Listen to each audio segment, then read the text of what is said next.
Yang terpenting kalau memang itu adalah diduga karena obat sirup yang mengandung zat yang melebihi batas itu, saya kira memang harus direkol, ditarik dari pasaran, dan pemerintah harus transparan dan juga jujur ya. Karena kan kemarin pemerintah menguji lab ya, dari 18 obat sirup yang diuji, 15-nya mengandung etilen glukol itu. Nah itu saya kira kan artinya sangat dominan dan sangat signifikan. Nah itu harus diumumkan ke publik merek apa saja, dan juga harus sekali lagi harus ditarik dari pasaran. Nah, memang ini kan satu zat yang memang dibolehkan asal tidak melebihi batas. Nah kasus terakhir ini yang kemudian ditemukan adanya kandungan etilen tersebut yang terbukti melebihi batas aman atau ambang batas yang ditentukan. Nah ini yang saya kira juga bisa kita katakan Badan POM kecolongan, dalam arti kenapa tidak melakukan sampling sejak dulu, sehingga kalau memang itu melebihi batas ambang batas ya tentunya kan kalau ada tes produk atau ada post market control atau kontrol pasca pasar, itu mestinya secara sampling bisa diketahui. Nah kenapa baru sekarang muncul gitu. Memang betul. Nah mungkin juga ini dipicu oleh kasus di Gambia, di Afrika ya.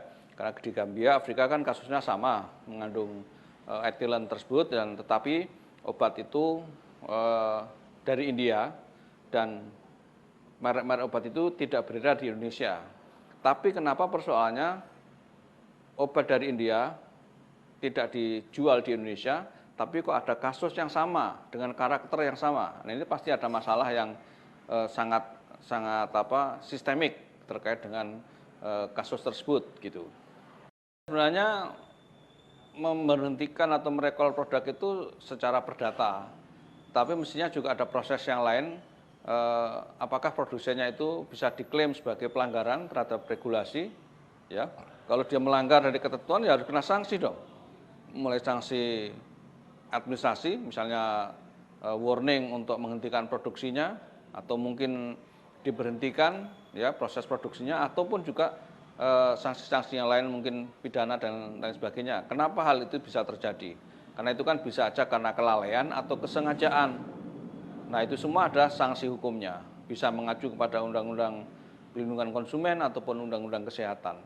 Kita akan ini terus meminta pemerintah untuk tegas tersebut ya, jangan ada pertimbangan soal ekonomi misalnya ya, nanti produsennya bla bla bla, itu tidak boleh, karena ini harus utama dan pertama pelindungan kepada masyarakat ya.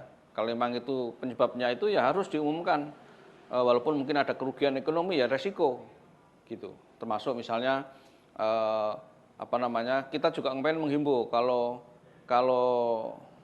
ada kerugian ekonomi yang dialami oleh konsumen, misalnya harus mengembalikan atau menstop, itu kan rugi.